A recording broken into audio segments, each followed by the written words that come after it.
Also, NBC Sports is going to broadcast the NASCAR Cup Series inaugural street race in Chicago this weekend as the sport celebrates its 75th anniversary. And Dale Earnhardt Jr. is going to be part of that. Good to see you, Junior. How did this race come about downtown Chicago? Well, we used to race at Chicagoland out in Joliet, which is about, 45 minutes, an hour away. It's a great market for us, and NASCAR wanted to get back to the Chicago market. I think that the way this began, to be honest with you, was through the iRacing software, which is a PC video game simulation, whatever you want to call it. But it's the most realistic racing game on the market today. And they were able, with that product, NASCAR was able to say, hey, use the Chicago streets and build us a street course, and then put your customers on there to drive it and race it and give us feedback. And so that's kind of how this all started.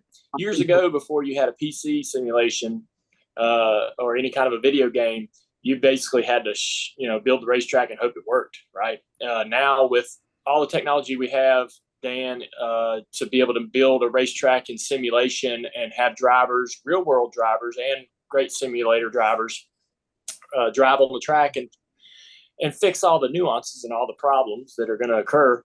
It saves NASCAR, it saves track promoters, builders, millions and millions of dollars. And it probably saved the same, just an incredible amount of money in sort of understanding how to put this event on. So that's how it got started. They actually ran a simulated race on the streets of Chicago on this track in the simulated world. They put it live on TV. It was called the Pro Invitational. I actually was part of that. And it was all of our real world drivers. So this has been in the works for about 3 years. Okay. How would I do if let's say I got into this simulator? You'd be terrible. I think everybody that gets in a simulator, the one thing that's missing is obviously the seat of the pants feel of driving a real car, and the grip and the tires and everything being connected to the road that we all know so well when we drive down the highway. So it takes a while it's basically you're learning how to drive a race car, missing one critical sensor, right?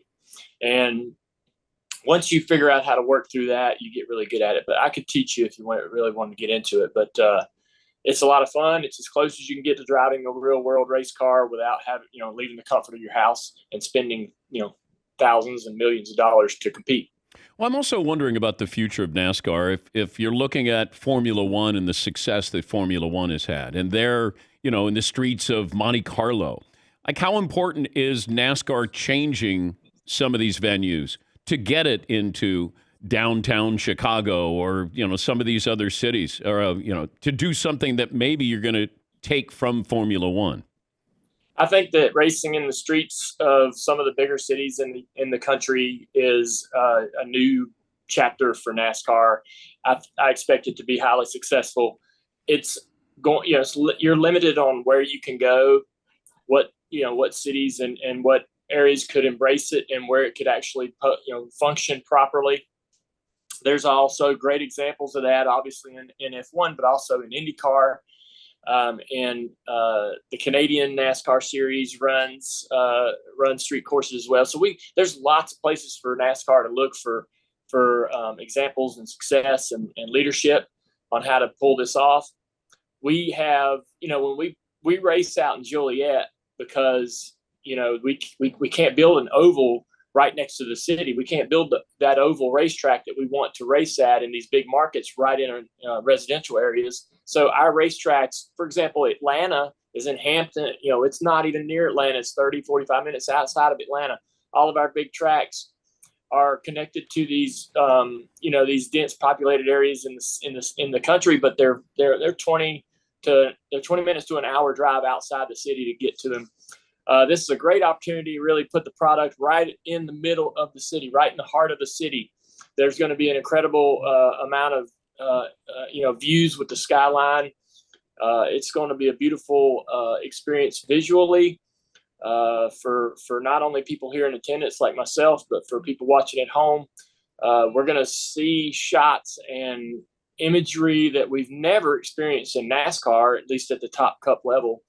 And so I'm looking forward to that. I just walked out of the hotel this morning, walked down the racetrack on the way to the TV compound. Yeah. It feels surreal to be walking these streets that I was here a month ago before the track was even built, or there was a barrier up, or any kind of resemblance, anything that would you would recognize at a racetrack. And it's so surreal to be walking down these streets now, lined with walls and barriers, and as they prepare for this race, it's an incredible moment for NASCAR. It really is. And I believe that it's going to be a big success, and I'm glad I'm here for it. So How would you do? How would you do if you had to race this weekend? I probably wouldn't do that great. It's, I say this often, but it's the only way I can really articulate it. Racing at the Xfinity truck level or the NASCAR Cup level, these guys do it every single week. They live it every day. They're in the simulator every day, preparing all week long. They're in meetings every day. For somebody even like me with with 2 decades of experience, to not have raced in a year or more, to hop in one of these cars, you would be humbled quickly, because they're in that cycle week after week after week. They're doing it over and over and over, and they know how to get that car all the way to the limit of the grip of the tire, right up to that moment where that tire is about to break traction. For me to hop in there after not being in the car for a year to find that limit is really, really hard. And I would rarely get up to that limit. I would be, quite a ways off of it. So, I'm going to compete a couple times this year in the Xfinity Series. We're racing at Bristol, and we got a couple events we're going to run, but I don't know. I don't go in with high expectations. I'll tell you that, because it's pretty humbling to compete with those guys when they're doing it every single week. Did you ever have a moment, a race, where you didn't want to get in the car? Probably, yeah. I mean, I was just talking about this, so it's fresh on my mind a couple of days ago. But Rockingham, after my dad passed away, that was the next race we went to. I didn't want to race. I didn't want to be there, but I didn't want to be anywhere else. It was kind of one of them situations where you didn't want to be anywhere and you didn't want to be doing nothing, but you needed to be doing something. And it was just a weird place to be emotionally and mentally. But there are times when, you might be sick or feeling bad. Or, the car wasn't fast in practice and you're worried about having a frustrating day. But I never walked up to the race car and didn't want to climb in it, didn't want to do what I was getting ready to do. I've always felt lucky, privileged. I felt, like I was right where I was supposed to be. Great to talk to you. I can hear the excitement in your voice about this event, and hope you have fun this weekend. I appreciate it, man. It's good to see you. I hope you're doing well, and thanks for having me on. How are the girls doing? Oh, man, I just was with them all week. We're having a great time. They're doing great. Nicole's 2, Isla's 5. Life couldn't be any better. Any more on the way? No, sir. 2 girls is good for me. I feel blessed and lucky. Yeah. So the pits are closed. Is that what you're saying? I would say so. Yeah, we got a full house, man. It's wide open. Good to see you. Thank you. Yes, Thank sir. you, Junior. That's Dale Earnhardt Jr., NBC Sports NASCAR analyst, and the streets of Chicago. Sunday evening, 5:30 Eastern on NBC and Peacock. Pre-race coverage starting at 5 Eastern.